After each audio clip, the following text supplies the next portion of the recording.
Sejam todos muito bem-vindos a mais um culto do Evangelho no Lar do Centro Espírita Capitão Vedramini, e como sempre só tenho a agradecer por poder ter a presença de vocês aqui na minha casa em mais esse Evangelho. Bom, como é de costume, vamos elevar nosso pensamento a Deus e agradecer ao Pai de toda a criação a oportunidade de mais um dia, a oportunidade de mais esse conhecimento, a oportunidade de mais uma manhã na caminhada da nossa evolução, em que podemos ter o Evangelho segundo o Espiritismo e o conhecimento espírita a nos guiar com uma bússola segura a caminho da felicidade nessa vida e a caminho da felicidade na vida futura. Muito obrigado, meu Pai, por mais esse dia, por mais essa oportunidade, por mais esse Evangelho, e agradecendo também aos espíritos amigos, a proteção de sempre, a influência benéfica que tem sobre a gente. Pedimos especialmente agora nesse Evangelho que eles continuem ao nosso lado, nos inspirando, nos auxiliando, para que possamos absorver o máximo que for do nosso possível de tudo que o Evangelho e a doutrina espírita tem para nos entregar. Muito obrigado a todos os espíritos amigos, obrigado aos espíritos familiares que aqui estão. Pedimos que nos ajudem também a frutificar essa água que está sobre a mesa. Assim seja. O Evangelho de hoje foi aberto a esmo, como é de costume, e nos indicou aqui o último item, o item 23 do capítulo 27 do Evangelho segundo o Espiritismo. Felicidade que a prece proporciona. Vinde vós que desejais crer. Os espíritos celestes acorrem a vos anunciar grandes coisas. Deus, meus filhos, abre os seus tesouros para vos outorgar todos os benefícios. Homens incrédulos, se soubesseis quão grande bem faz a fé ao coração e como induz a alma ao arrependimento e à prece. A prece, como são tocantes as palavras que saem da boca daquele que ora. A prece é o orvalho divino que aplaca o calor excessivo das paixões. Filha primogênita da fé, ela nos encaminha para a senda que conduz a Deus. No recolhimento e na solidão, estais com Deus. Para vós, já não há mistérios. Eles se vos desvendam. Apóstolos do pensamento, é para vós a vida. Vossa alma se desprende da matéria e rola por esses mundos infinitos e etéreos que os pobres humanos desconhecem. Avançai, avançai pelas veredas da prece e ouvireis as vozes dos anjos. Que harmonia! Já não são o ruído confuso e os sons estrídulos da terra. São as liras dos arcanjos, são as vozes brandas e suaves dos serafins, mais delicadas do que as brisas matinais, quando brincam na folhagem dos vossos bosques. Por entre que delícias não caminhareis! A vossa linguagem não poderá exprimir essa aventura, tão rápida entra ela por todos os vossos poros, tão vivo e refrigerante é o manancial, em que orando se bebe. Doçurosas vozes, inebriantes perfumes, que a alma ouve e aspira, quando se lança a essas esferas desconhecidas e habitadas pela prece. Sem mescla de desejos carnais, são divinas todas as aspirações. Também vós, orai com o Cristo, levando a sua cruz ao Gólgota, ao Calvário. Carregai a vossa cruz e sentireis as doces emoções que lhe perpassavam n'alma, se bem que vergado ao peso de um madeiro infamante. Ele ia morrer, mas para viver a vida celestial na morada de seu Pai. Santo Agostinho, Paris, 1861. Como sempre, as palavras de Santo Agostinho nos emocionam, né? Nos embevecem. É interessante. Eu fico imaginando a alegria do Kardec e seus amigos, né, quando nos anos de 1860, começo de 1860, se não me engano, essa de 1861, foi recebida essa mensagem por uma menina de 16 para 17 anos. Né? Fico imaginando a alegria, a inspiração que deve ter gerado. Né? Essa menina, normalmente, não, como toda menina da época, não tinha lá muita leitura, né? Pouca gente estudava, não havia escolas públicas, né? Gente que tinha mais dinheiro que estudava, e ela não tinha muita leitura, nem muita cultura. Então, é praticamente uma prova, né, desses espíritos de luz, como Santo Agostinho, que sai das mãos de uma menina de 16 anos, uma criança sem praticamente cultura nenhuma, com muito pouca leitura, uma página com esse nível de inspiração, de doçura, de beleza, né? Uma coisa fantástica. Essa página, obviamente, nos incita a um tema que é extremamente recorrente em toda a obra de André Luiz, que é o poder e as maravilhas da prece. Em mais de um livro da série André Luiz, André tem essa preocupação, os espíritos têm essa preocupação de falar muito seriamente e nos induzir, né, nos influenciar a fazer uso constante e o maior possível dessa maravilha que é a prece. Aqui Santo Agostinho é bastante inspirador, né, falando da prece, comparando com Cristo, né, para a gente orar junto com Cristo, fala várias coisas bastante interessantes, né, também para a gente levar a nossa cruz ao Gólgota, né, os problemas que a gente tem, os nossos dramas, né, quando a gente ora, se a gente orar com emoção, com fé, a gente acaba elevando, tirando da gente, né, essa preocupação, essas dores, essas coisas ruins da alma, essa falta de fé que muitas vezes a gente tem de achar que as coisas não vão ter jeito, que está tudo muito difícil, que eu não vou conseguir, e levar isso ao Gólgota, né? Levar essa dor pela prece e entregar nas mãos de Deus, na mão dos espíritos amigos, né? É uma coisa bastante interessante. Um outro ponto de vista também muito peculiar do Evangelho segundo o Espiritismo, eu diria, é que esse, por exemplo, é o último item, o item 23, como eu já havia dito, do capítulo 27. O capítulo 28 é coletânea de preces espíritas. É uma coisa bastante interessante, né?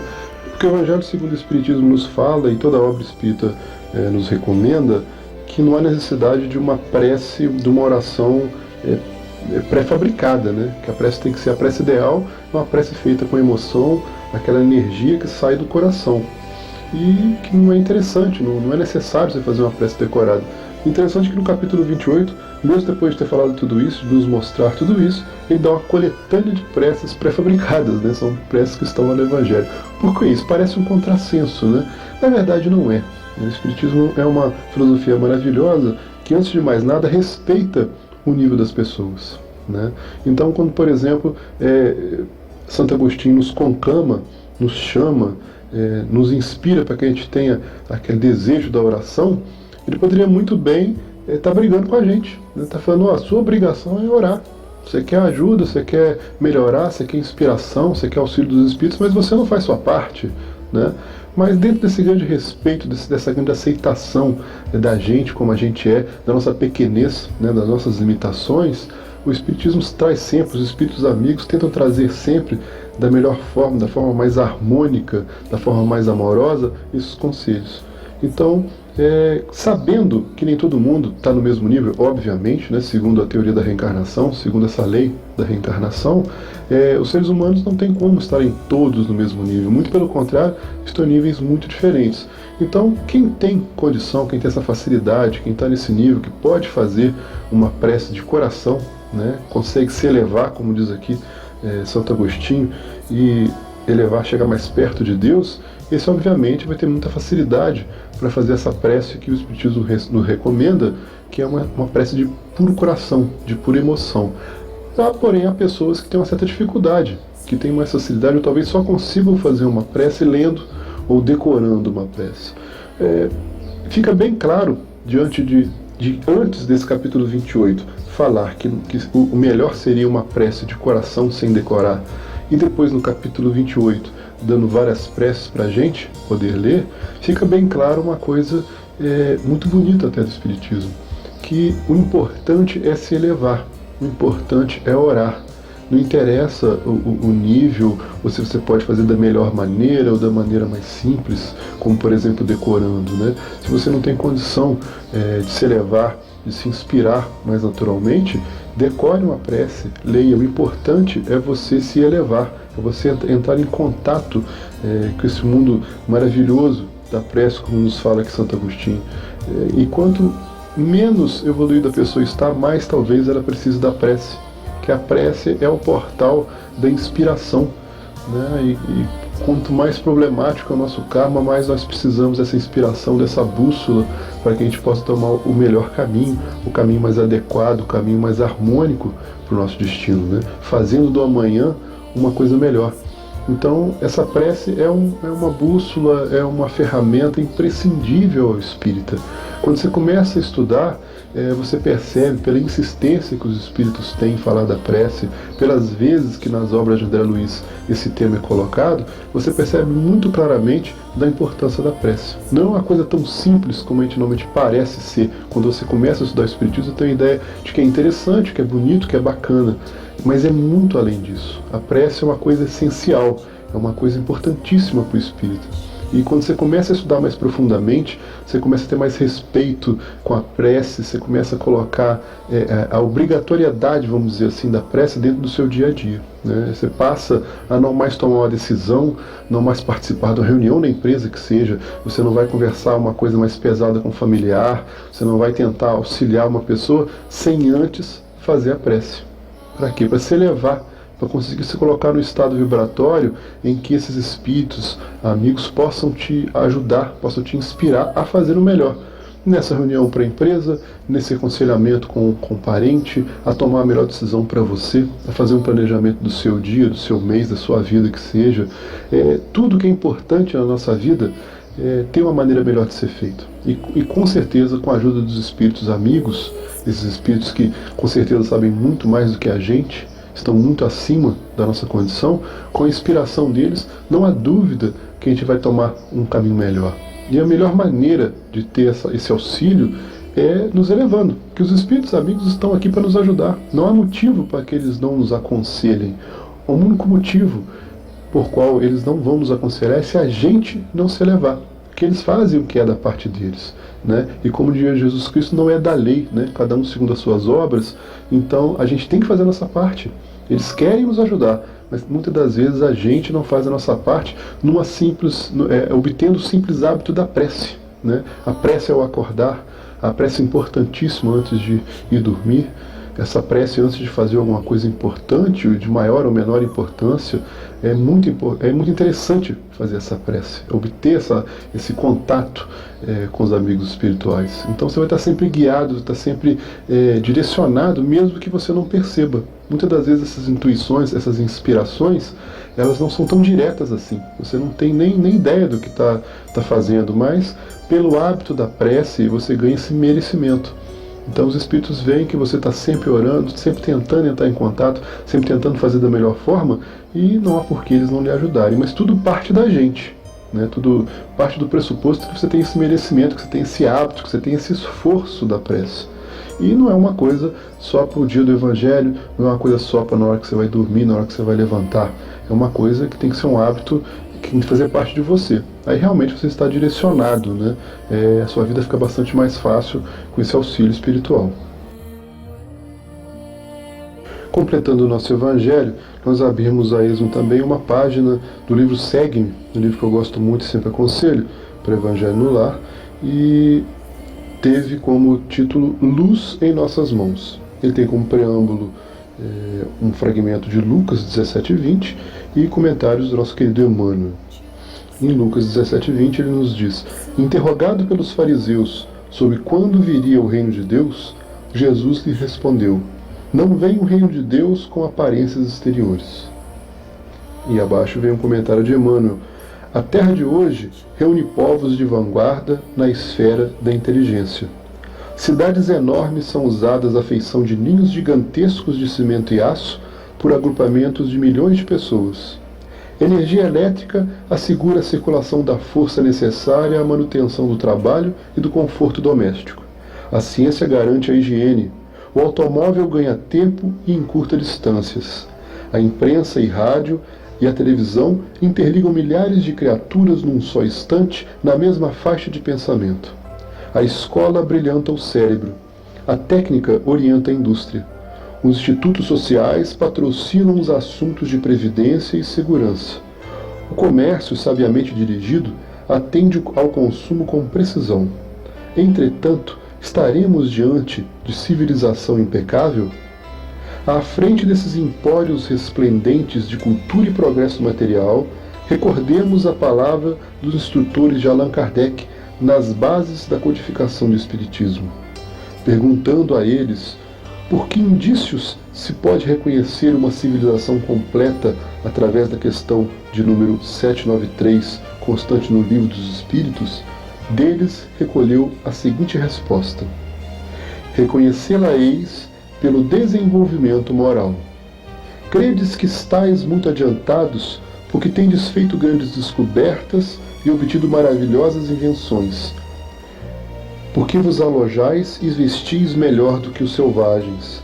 Todavia, não tereis verdadeiramente o direito de dizer-vos civilizados, senão quando de vossa sociedade houverdes banido os vícios que a desonram e quando tiverdes, como irmãos, praticando a caridade cristã. Até então, sereis apenas povos esclarecidos, que hão percorrido a primeira fase da civilização.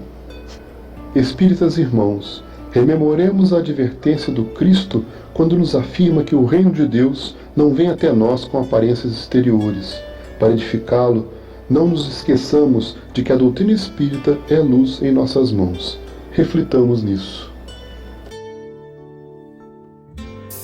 O nosso gigante Emmanuel, sempre impecável, né, inspirador.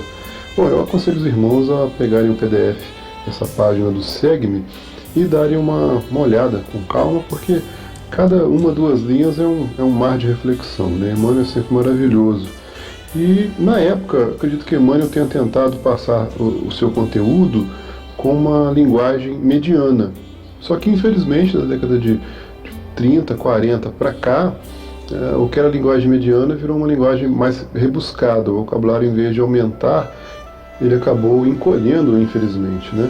E tentando analisar ou tentar entender da melhor forma possível essas palavras de Emmanuel, a gente vê bastante coisa interessante, né? Ele começa a falar muito bem, né, da nossa evolução social e chega nessa frase aqui: à frente desses empórios resplandecentes de cultura e progresso material.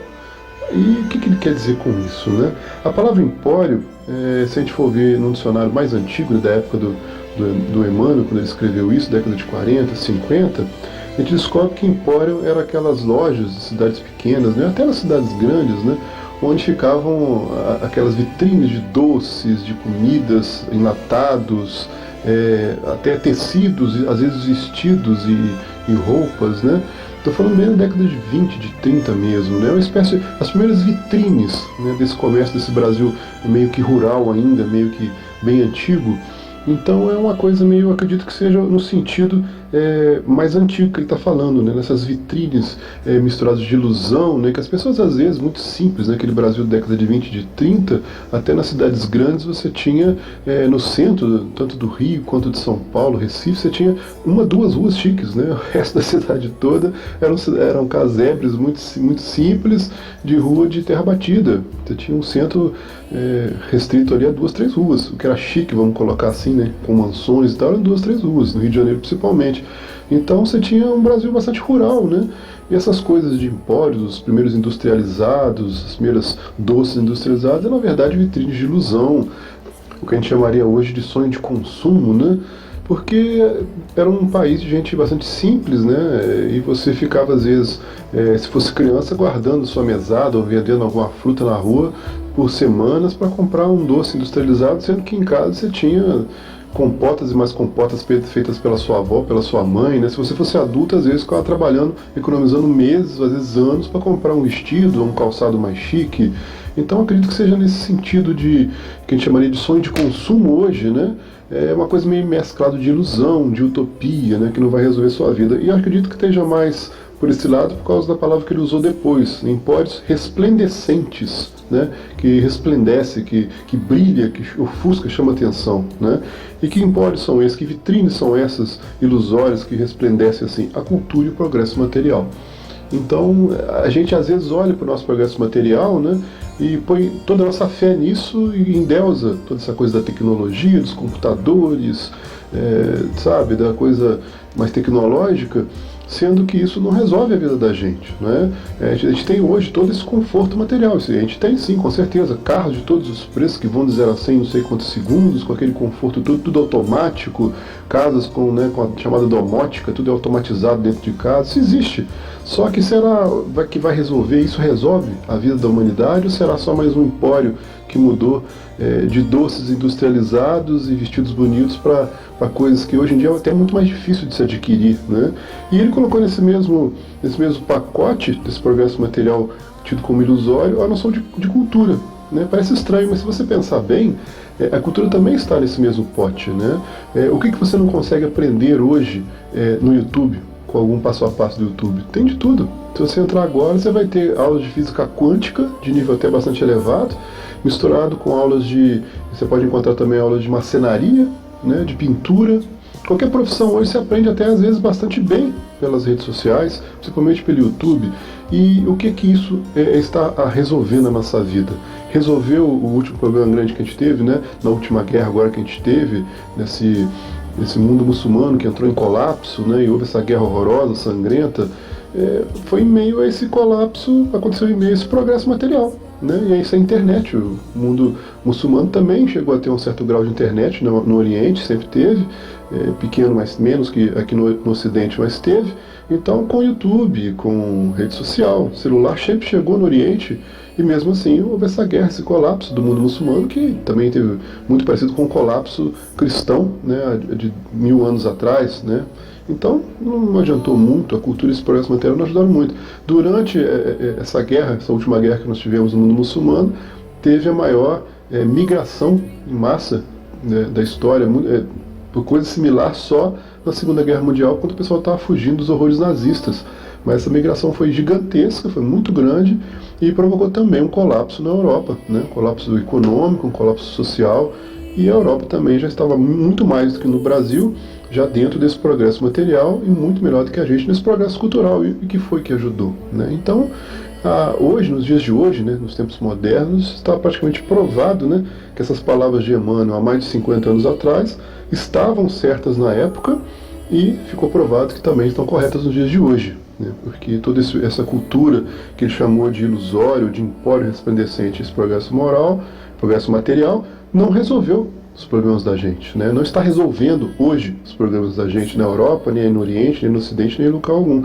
Aí a gente pergunta, então, se isso que a gente endeusa tanto não resolve, o que resolve? Aí ele remete a gente à questão 793 do Livro dos Espíritos, né? Que muito claramente eles falam, quando a vossa sociedade houver banido os vícios, que é a desonra, e quando viverdes como irmãos, praticando a caridade cristã. Resolvido o problema, né? Algumas palavras resolveram todo o problema. A gente vê que isso não aconteceu até agora, e quando acontecer, com certeza, né, vai resolver o problema das guerras. Se houver por algum motivo, de alguma hecatombe, um outro problema de migração, se as pessoas estão vivendo como irmãos e têm a caridade cristã em primeiro lugar, vai causar muito menos estrago, não vai causar estrago algum. Então os Espíritos acho que estão nos dando de uma maneira bem clara, né, nessas palavras que são antigas na verdade, né, mais de 50 anos atrás que Emmanuel nos passou isso pelas mãos do nosso querido Chico Xavier, está coberto de razão, né? Provado pelo tempo, provado pela lógica, filosoficamente incontestável, né? E ele termina, Espíritas irmãos, rememoremos a advertência do Cristo quando nos afirma que o reino de Deus não vem até nós com aparências exteriores. Para edificá-lo, não nos esqueçamos de que a doutrina espírita é a luz em nossas mãos. Então não adianta ficar esperando do mundo, da sociedade, dos governos, da Europa, do Ocidente, do Oriente, a salvação para o nosso problema, para um mundo melhor. Acho que a luz está em nossas mãos, né? A luz nas nossas mãos. Essa luz é a doutrina espírita, essa luz é o viver de maneira espírita, é o agir de maneira espírita, é o agir de acordo com as palavras do Cristo, né? Com essa cristandade real, esse ser cristão real, né? Esse Cristo interno, né? Essa direção que os espíritos de luz nos passam. E isso é a luz que vai realmente resolver, que vai nos colocar nesse caminho que a gente tanto quer e que a gente realmente não deve esperar isso de governante, de sociedade, de mundo, de governo nenhum. Isso vai acontecer em derredor, né, das pessoas que fazem isso acontecer, essa caridade cristã, esse amor de irmão, né?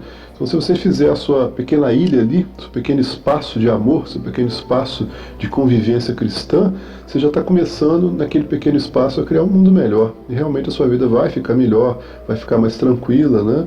E tudo que ele está falando ali para cima vai ser um adendo apenas, né? O que interessa é a gente viver em paz, a gente ter as nossas amizades, a gente ter a nossa conduta correta e viver com consciência limpa.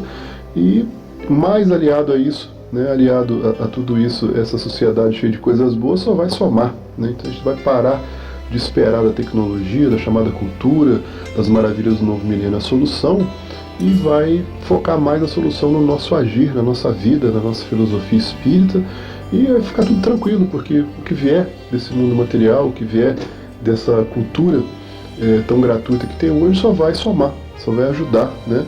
E não vai trazer mais aquela tristeza, né, de se esperar a salvação de onde não vem. Você fica sempre triste, você fica sempre desesperançado. Não, se a gente realmente colocar, como o Emmanuel está falando, colocar a direção no local correto, né, que é na parte moral da nossa existência, nosso esforço na melhorar a parte moral do nosso círculo de convivência, aí sim a gente está esperando do local certo, trabalhando no local certo, sem ter ilusões.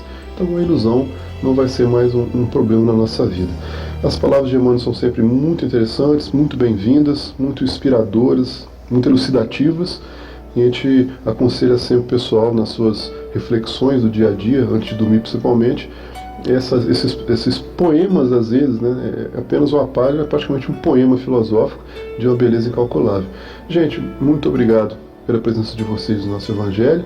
Nós agradecemos a presença de todos, agradecemos a Deus Pai Todo-Poderoso por ter nos permitido entrar nessa vibração, e esperamos que possamos novamente, em algum outro momento, estarmos juntos refletindo sobre essas páginas de Emmanuel, sobre o Evangelho segundo o Espiritismo, sobre essa doutrina espírita.